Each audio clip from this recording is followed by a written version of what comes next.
Hi guys, in today's video, I'll be talking about one of my favorite NFT games called Splinterlands. There are several aspects to this game like gameplay, the strategies, how to develop your card deck, etc. And it's quite extensive. But in today's video, I'll be covering one of the topics I think which is very important for people who are just starting out with the game, which is about how to select which cards you need to buy or collect in order to develop your card set. Okay, so when you go to the landing page of the game, here you'll see different options like battle option, which will give you your progress across the different levels. And when you select cards, you'll be able to see which all cards you have available to play. And in market, you'll be able to see which all cards are available for purchase. So the first and most important thing I've learned while developing my card and which I'll advise to everyone while starting out with the game is that to be clear about what's the distinction between these monster cards and summoner cards.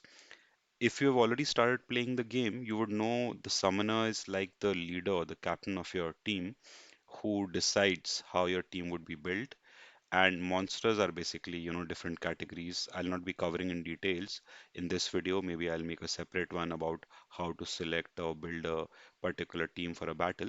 But now I'll be focusing more on what should be your approach for collecting different kind of cards.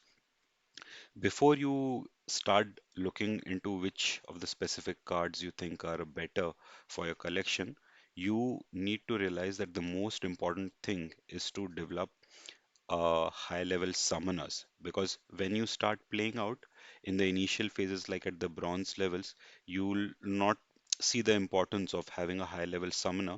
But as you advance into the further levels like silver and gold, you'll realize how important it is to have higher level summoners, and you'll soon realize that summoners are the most expensive cards generally. For example, if I select any summoner, I'll be able to see in the market that each card would cost over $1, whereas regular cards I'll be able to get for a few cents.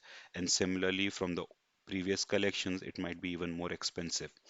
But despite that, I would really recommend that you make consistent effort to collect more seminars and start leveling up your seminars as early as possible, and also to be aware of the statistic related to the seminar, which I for a long period did not realize, and it took me some time to figure out what it meant.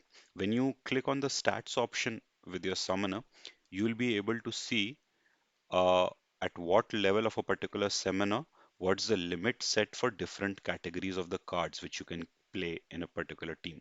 So, for example, if I take this example of a level 3 summoner, it basically means that I'll be able to use up to level 4 of common cards, level 3 of rare cards, level 2 of epic, and level 2 of legendary.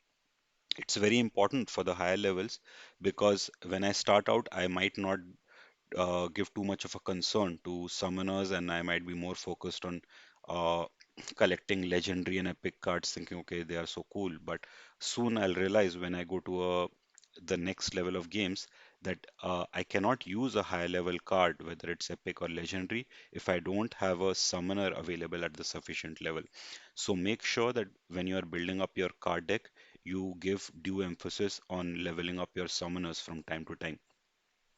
The next point, which I would like to emphasize upon, is that you should make sure that you create a balanced deck of cards across the different elements. As you can see that there are 7 elements available to play: fire, water, earth, etc.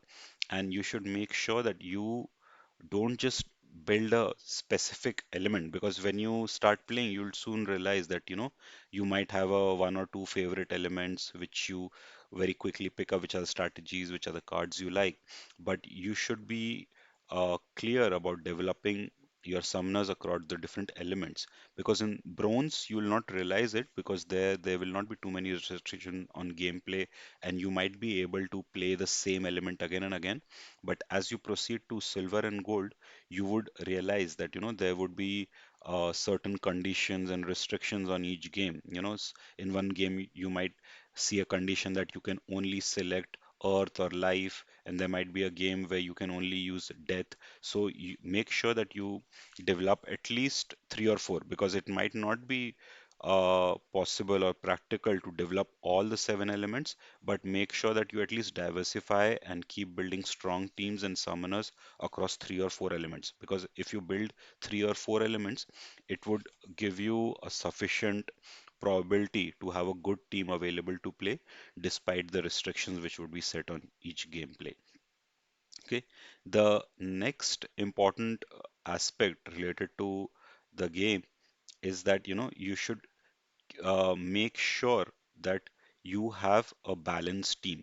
Here, when I go across I take out the summoners and go to the monsters, I should be very clear that, I just don't pick up a few random cards, or I just focus on getting more legendaries. I should have a balanced team and I should slowly develop them in accordance to the different summoners I have and at what levels my summoners I have. And if you've started playing, you'll already be aware that, the standard sequence to place your card is that you first place the melee, which can only work when they are at the front or a specific situation. Some of them might have some additional skills as well. The next would be the ones which have the magic attack, and the last ones are usually the archers, because archers cannot attack when they are in the first position.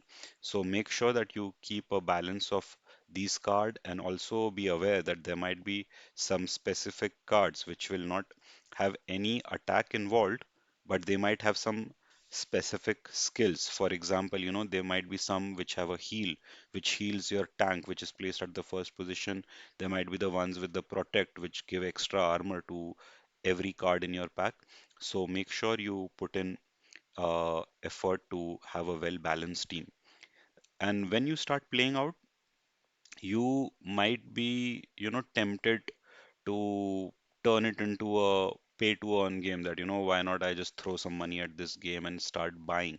But I would strongly urge you to avoid that, because what will happen is soon you might get frustrated that, okay, I spent so much money and it did not give me the kind of returns or the win rate which I was expecting. So, at least during the initial period, it's more important to start with a basic pack, and once you get more familiar with the game, then you should start buying the packs. Because when you will go to the battle mode, you will be able to see the details of different leagues. Like I mentioned, you start out with the novice when there is no restriction and you can't use any high level summoners. When you go to the bronze, you would see that there is a limit of level 3 for a common summoner, level 2 for a rare summoner. Most of the summoners would be rare, so this is the area where you should be focusing on. And once you move from bronze to silver, you will realize that the limit is 4. So before advancing from bronze to silver, make sure that you have some of the seminars up to level 4 if they're rare. And similarly, before moving into gold, make sure that you have some of them at a level 6. Because what will happen is most of the competitors you will encounter at these levels would already have their cards at this particular level. So if you want to avoid a situation where you end up with a losing spree and losing most of the battles, you are getting frustrated. So make sure that you uh, progress your card development in a phased manner, keeping in mind this conditions which are for having the leagues and the summoners to the cards, etc. Okay. Other thing is that whenever you do a battle, there would be option to skip the battle, and you might be tempted to, skip all the battles, because you will be thinking it's a waste of time to, look at all each and every move of the battle. And in some cases, it might be true, but strategy which I use is that if I lose a battle, then I make sure to see the battle in detail, because there is a replay option, because it will always give you some insights, because you might uh, put in place a team which you think is perfect and unbeatable, but then if you lose it, it's always important to see what special strategy did your opponent use that he was able to beat you despite you having a strong team. And slowly, if you keep at it consistently, then you will be able to learn new strategies. Because for me, I think looking and reviewing the battles you lose is the best way to develop new strategies in the game by observing what the other players, especially the ones who are winning regularly, are doing.